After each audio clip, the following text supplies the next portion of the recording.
अस्सलाम वालेकुम वरहमतुल्लाहि वबरकातुहू। मैं हूं मोहम्मद हलीम और आप देख रहे हैं हलीम ट्यूबर। दोस्तों, जैसे कि पिछली वीडियो में हमने एक गीज़र बनाया था, तो उस वीडियो में मैंने आप लोगों को बताया था कि नेक्स्ट वीडियो में हम इसका इंस्टॉलेशन करेंगे और मैं आप लोगों को बताऊंगा कि इसके ऊपर जो इंस्टॉलेशन फोम लगता है वो कैसे बनाया जाता है। वैसे पाकिस्तानी गीज़रों में जो है रुई डाला जाता है, लेकिन जो इम्पोर्टेड गीज़र होते हैं या कंपनी के गीज़र होते हैं तो उसके अंदर एक किस्म का फोम होता है, जैसे कि फ्रिज के अंदर जो फोम होता है बिल्कुल उसी तरह, और उसमें जो है पानी ज्यादा देर तक गर्म रह सकता है। अगर आप उसमें कोई चीज ठंडा डालें तो ज्यादा देर तक उसमें ठंडा रहता है, और अगर आप इसमें कोई चीज गर्म डालें तो ज्यादा देर तक उसमें गर्म रहता है। तो वैसे मैंने जो गीजर बनाया था वो गैस वाला गीजर था, वो अभी भी उधर लगा हुआ है, लेकिन इंसुलेशन हम इस इलेक्ट्रिक गीजर पे करेंगे जो कि मैंने 3 साल पहले बनाया था। तो इस पे इसलिए करेंगे क्योंकि यहाँ पे गैस का मसला है, तो मैं इस इलेक्ट्रिक गीजर को इस्तेमाल कर रहा हूँ, तो मैंने सोचा कि इसके ऊपर इंसुलेशन करूंगा, तो इससे जो है बिजली का खर्चा भी कम हो जाएगा और साथ में हमारा पानी ज्यादा देर तक ठंडा भी रहेगा। चलिए इस वीडियो को बिना टाइम वेस्ट किए शुरू करते हैं और मैं आप लोगों को तरीका सिखाऊंगा कि कैसे आप लोगों ने इसके लिए खुद से फोम बनाना है और इसको खुद से कैसे इंसुलेट करना है। तो इसके लिए तो मैं सबसे पहले इससे ये सारी चीजें खोल लेता हूँ और आप लोग देख भी सकोगे कि ये जो है किस तरह गीजर है, और 2 साल पहले मैंने बनाया था, तो शायद आप लोगों को याद ना हो। इसकी वीडियो का लिंक आपको डिस्क्रिप्शन में मिल जाएगा कि मैंने इसको कैसे बनाया। तो ये आप लोग देख सकते हैं, इसमें अंदर ये हीटिंग एलिमेंट लगा हुआ है और ये इसका थर्मोस्टेट है। तो ये मैं इसे फिलहाल बाहर कर लेता हूँ। ये थर्मोस्टेट जो एलिमेंट है इसको भी मैं खोल लेता हूँ। तो एलिमेंट इसलिए खोल लेता हूँ कि हमें पता चल जाए कि 2 साल में जो है इसके साथ क्या हुआ है। तो ये लो भाई, आप लोग देख सकते हैं ये जो है इसका एलिमेंट है, और 2 साल चलने के बाद भी जो है बहुत बेहतरीन है।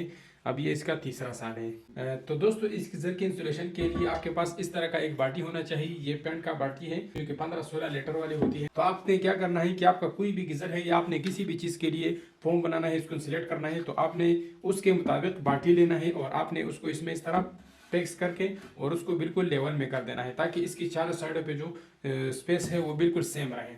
और अगर आपके पास बाल्टी नहीं है तो आप कोई और चीज़ भी इस्तेमाल कर सकते हैं, क्योंकि हमने पिछली वीडियो गीजर की बनाई थी इस सिलेंडर की, तो इस सिलेंडर के लिए बाल्टी बिल्कुल पैक्स होता है। तो जब इसका इंसुलेशन बन जाएगा तो फिर आप इसको बाल्टी से निकाल ले और वो जो फोम है वो इसके ऊपर जो है बिल्कुल अच्छी तरीके से आपको नजर आता रहेगा।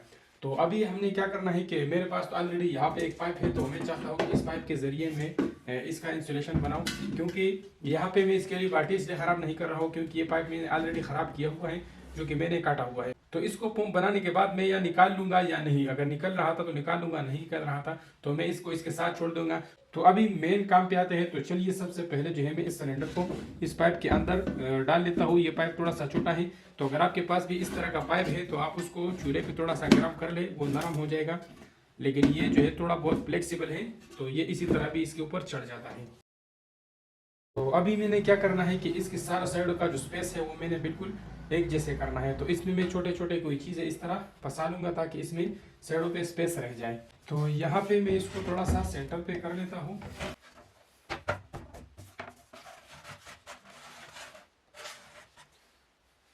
तो यहाँ पे ऊपर वाला हिस्सा मैंने इसका बराबर कर दिया है, और अब जो है हमने इसमें स्पेस पैदा करना है। इसका बहुत आसान तरीका है मेरे पास इसमें स्पेस पैदा करने के लिए। ये जो हमारे पास लकड़ी के पेच होते हैं, इस पेच के जरिए जो है हम इसमें स्पेस पैदा करेंगे, और वो भी बहुत आसानी से।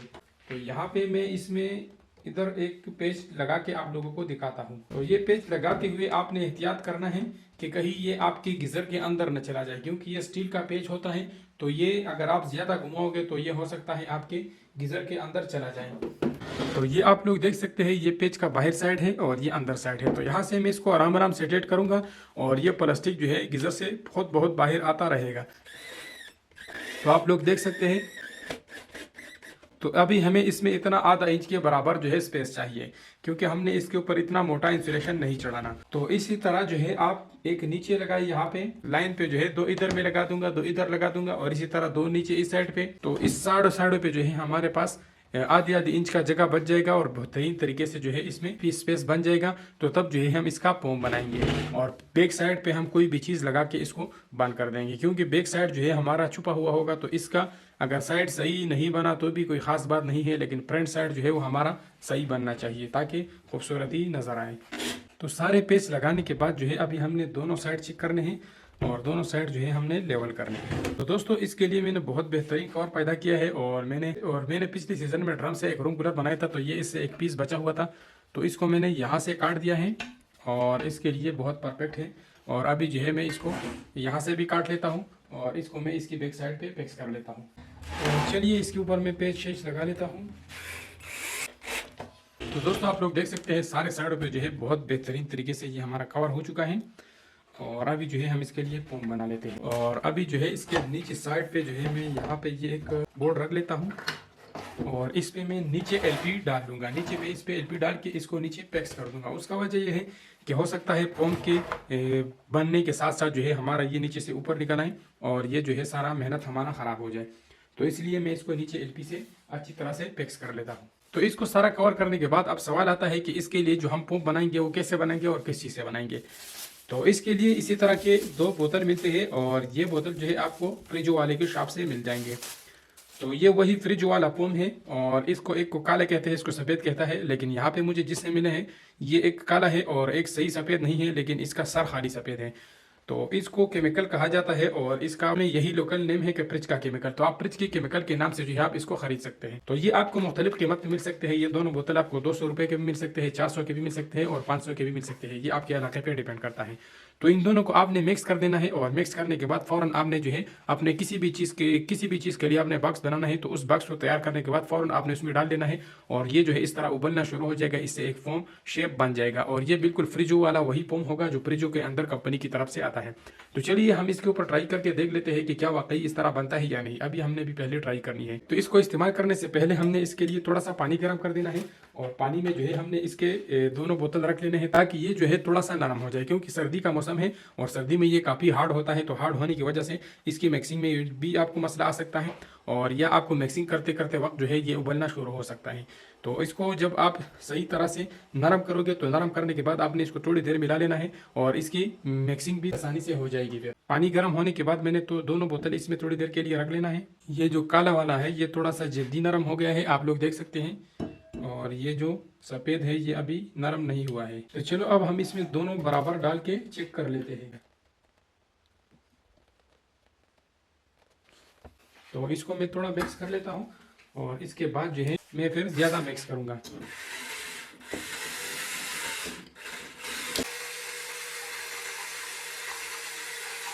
तो आप लोग देख सकते हैं ये उबलना स्टार्ट हो गया है।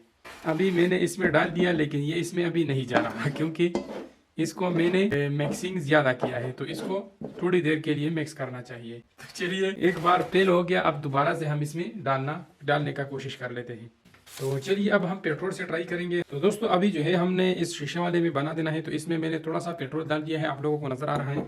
और पेट्रोल से जो है ये थोड़ा सा ये जो सफ़ेद वाला है ज़्यादा गाढ़ा है तो ये थोड़ा सा नरम हो जाएगा। तो इस बार मैं ये सारा इसमें डाल देता हूँ ताकि हमारा जो सिस्टम है वो थोड़ा सही तरीके से बन जाए। तो सफ़ेद वाले में थोड़ा सा मैंने पेट्रोल डाल दिया। अब जो काला वाला है इसको मैं इसमें डाल के और इसको थोड़ा सा मिक्स करने के बाद फ़ौरन डालूंगा। तो आप लोग देख सकते हैं इसने फ़ौरन जो है रिएक्शन करना शुरू कर दिया है।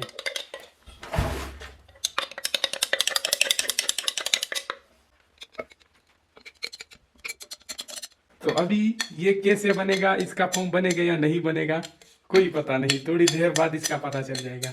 फोम बन गया है लेकिन थोड़ा सा कम है तो इसके लिए मैं थोड़ा सा और लेके आऊँगा तो फिर जो है इसका बाकी काम करेंगे। तो दोस्तों चलिए अब हम दोबारा से केमिकल बना लेते हैं। मैं दूसरे डब्बे लेके आया हूँ। यहाँ से पहले मैं इसमें थोड़ा सा पेट्रोल डाल लेता हूँ और इसमें जो है मैं आधा डब्बा ये वाइट वाला डाल लेता हूँ और अभी यहाँ पे मैं इसमें ये काला वाला आधा डब्बा डाल लेता हूँ और अभी जो है मैं इसको जल्दी जल्दी मिक्स कर लेता हूँ और अपने गीज़र में डाल लेता हूँ।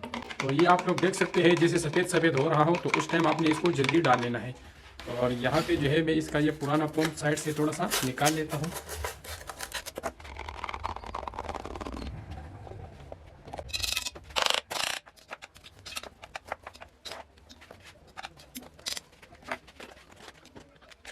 तो ये देखो भाई फोम मैंने जो है गीज़र में डाल दिया है और गीज़र से जो है इस तरह साइडों पे निकल रहा है, थोड़ा सा ज़्यादा हो गया है।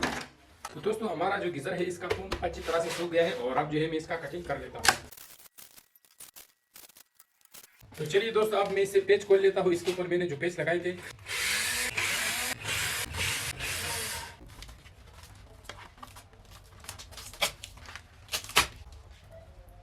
तो ये आप लोग देख सकते हैं बैक साइड का जो है मैंने इससे ये उतार दिया है और ये बहुत अच्छी तरह से जो है इंसुलेट हो चुका है। और बाकी साइड जो है इस पे जो पीवीसी पाइप है इसको मैं इसी तरह रहने देता हूँ तो इसके साथ जो है इसकी इंसुलेशन थोड़ा सा बेहतर रहेगा। तो दोस्तों यहाँ पे मैंने इसको पहले काला रंग दिया था और काले रंग के बाद जो है मैंने इसके ऊपर सफ़ेद स्प्रे फिर से किया है। तो रंग स्प्रे करने के बाद जो है ये हाथों से जो है टूटना बंद हो गया, क्योंकि इसको जो है आप इस तरह जब हाथों से रगड़ते हैं तो ये टूटता रहता है, जैसे कि ये है। तो ये आप लोग देख सकते हैं इस तरह ये हाथों के साथ टूटता रहता है। दोस्तों यहाँ पे कलर करने के बाद तो ये जो है अभी उकड़ नहीं रहा, लेकिन अब ये जो है बहुत बुरा नज़र आ रहा है। और इसका जो बैक साइड है ये भी आप लोगों को नज़र आ रहा है, और ये इसका ऊपर वाला साइड है तो ये भी कुछ इस तरह से बुरा सा नज़र आ रहा है। तो मैंने सोचा कि इसके ऊपर थोड़ा सा मैं पुटिंग कर लेता हूँ, और पुटिंग करने के बाद जो है मैं इसके ऊपर पेंट कर लूँगा तो ये सारा मुलायम हो जाएगा। तो चलिए मैं इसके ऊपर थोड़ा सा पुटिंग कर लेता हूँ।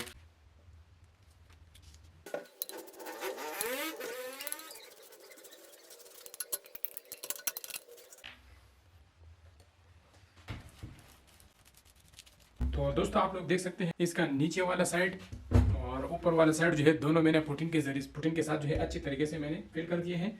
और अब जो है मैं इसके ऊपर पेंट कर लेता हूँ।